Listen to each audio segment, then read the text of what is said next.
Hey, this is Nerby Games, and before I get started on this game review, I'm telling you about something.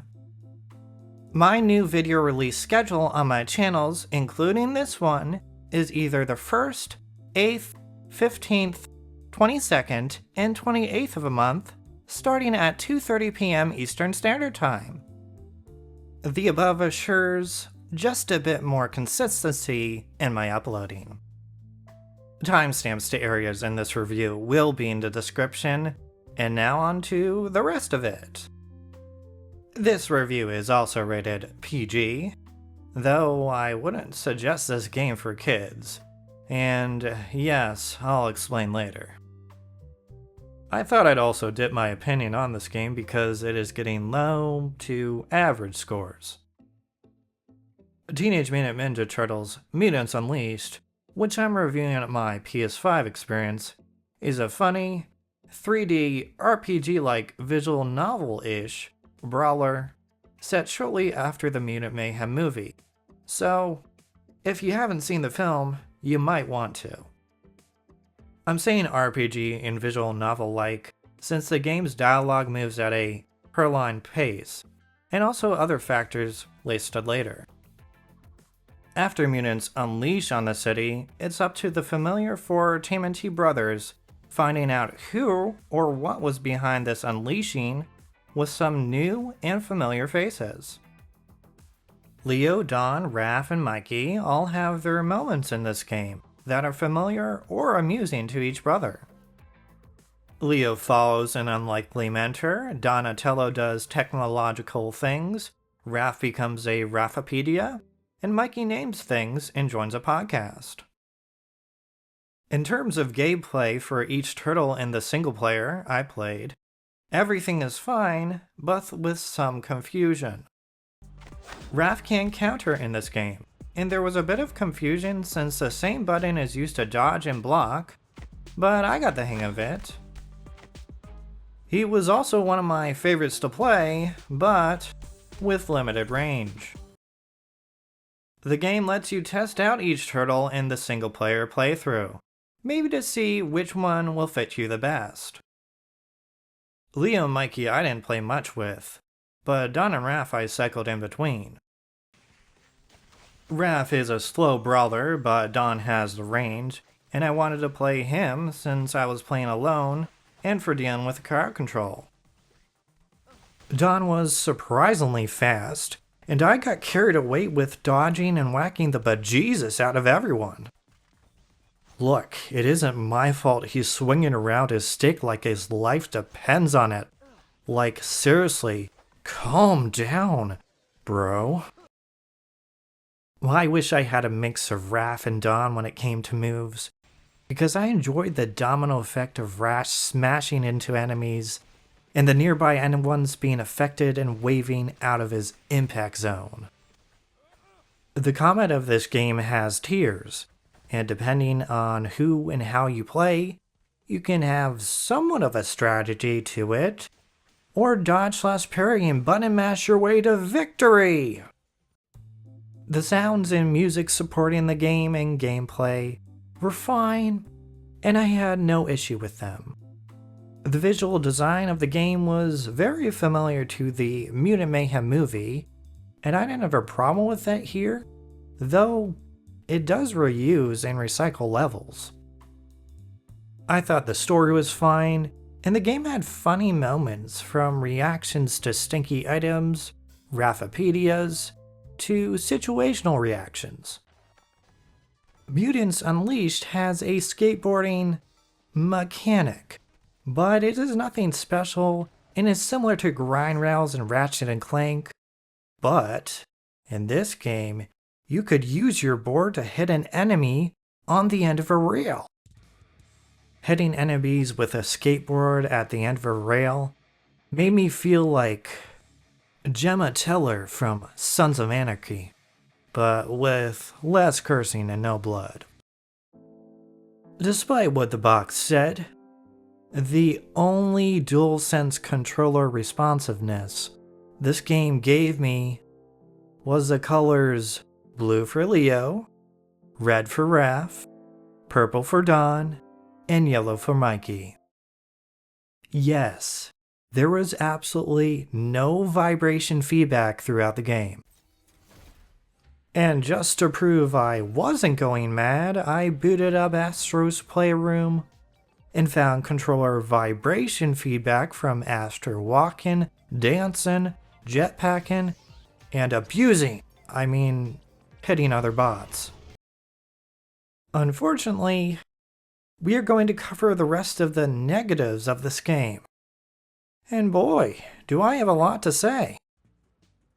I didn't have a problem with a lot of the animations, but seriously, this shouldn't have passed. And who even walks like this either? You can upgrade your preferred turtle through various ways of gaining XP, whether that be bonds, missions, or deliveries, and the game even encourages you to do so.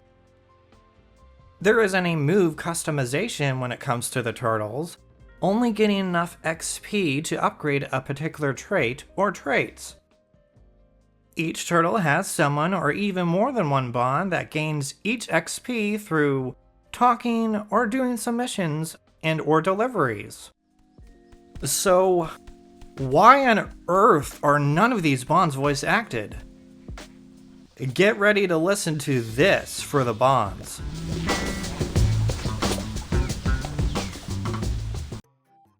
So, okay, if they aren't voice acted, maybe I can treat the bonds like a visual novel.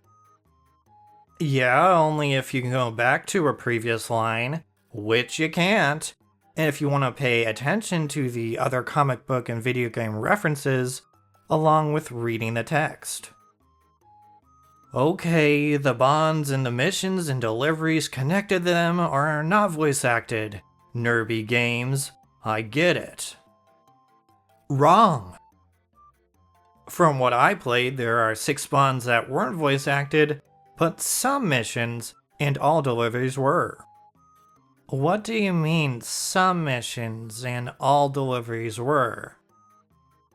I mean there was one bond and their mission was voice acted and another bond whose missions weren't voice acted. I guess they weren't that important to the main story, but then again, neither were the deliveries and bond missions. What? I know, right? And speaking of the voice acting, it was just all over the place. That is definitely not Bebop and Rocksteady from the movie, I'll tell you that. And the rest of the supporting voice cast, I didn't have a problem with. The 4 main brothers is where it is all over the place.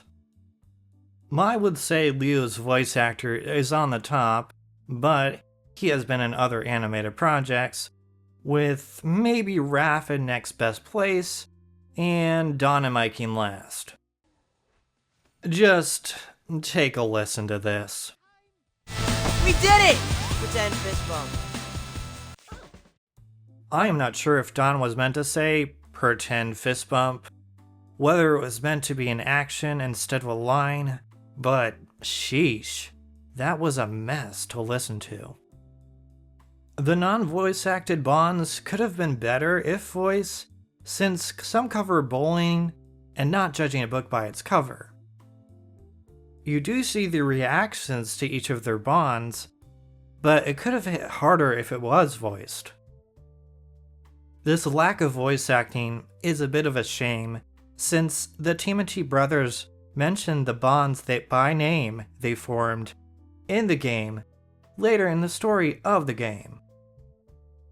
I even mocked the lack of voice acting when another bond remarked, "Is that your best captain's voice?" And I was like, what captain's voice? What also was a bit of a mess were the bonds. There were 2 different bonds that mentioned that movies were blocking an area. So I went about the game and there were notifications from these bonds saying that they wanted to talk to me. I then go to where they usually are and they either not there or don't want to talk and continue the bond's XP. Well, I continue with another mission, and there's more notifications of them wanting to talk to me. The bonds usually have exclamation indicators of where they'd like to talk, but there weren't any at the time. There was a point where I thought it was a glitch, but then I checked on the map. There were 2 missions, one up north and one down south, that weren't a main mission, so they had no indicator above them. Turns out, both of these missions related to the 2 bonds I was talking about earlier, and why and where they wanted to talk to me after them. So, if they were related to the bonds, why weren't there exclamation indicators even to the side of these missions like you have a due date for the regular story missions? It doesn't help that these bond missions did not stand out on the map compared to the very important due date labeled story missions on the map. At times, I did have to fight the camera of the game, which is unfortunate since some parts of the foreground got in the way of what I was seeing in a fight. This can be quite difficult since Raph can counter, and then you can't see the enemy indicator of when they're about to attack, so you can counter them. New York City is good for a side-scroller, 2D, or even 2.5D game like the Assassin's Creed Chronicles games, where you could move in between the foreground and background of the game. Maybe Mutants Unleashed could have found a way to move in between the foreground and background, like alleyways, crosswalks, or ropes on the rooftops. It could have been certainly better than this. Mutants Unleashed is also not very friendly to achievement hunters, since there is no way to replay story missions to find all the canisters. You can replay other missions, just not the story ones. So, what do you think you gotta do? That's right, you have to start the game all over again, but you can do it in New Game Plus. Don't get me wrong, though, because there's some fun to have in this game, especially with Raph and his countering mechanics.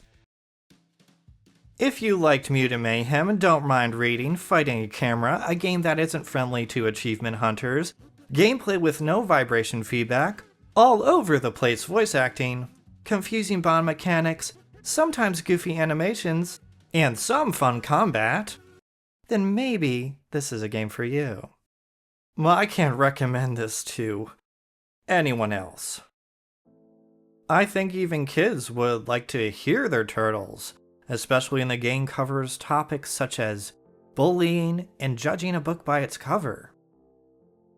And since it has all the above, especially with the lack of voice acting and confusing bond mechanics, it leads me to believe this game was released unfinished.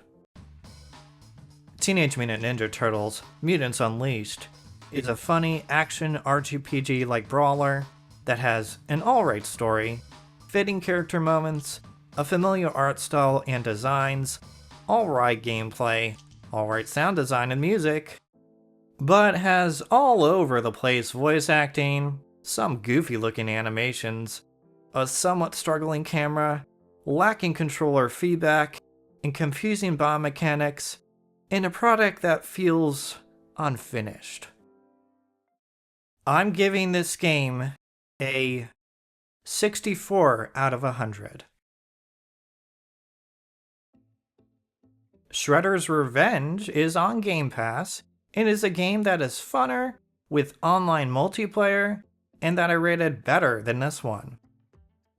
All of my other channels have non-gaming TMNT content on them, so I suggest you check them out. The channels are each called Nerd Views for entertainment-related reviews, Nerdware for product-related content, and Creator Nerd for creative content.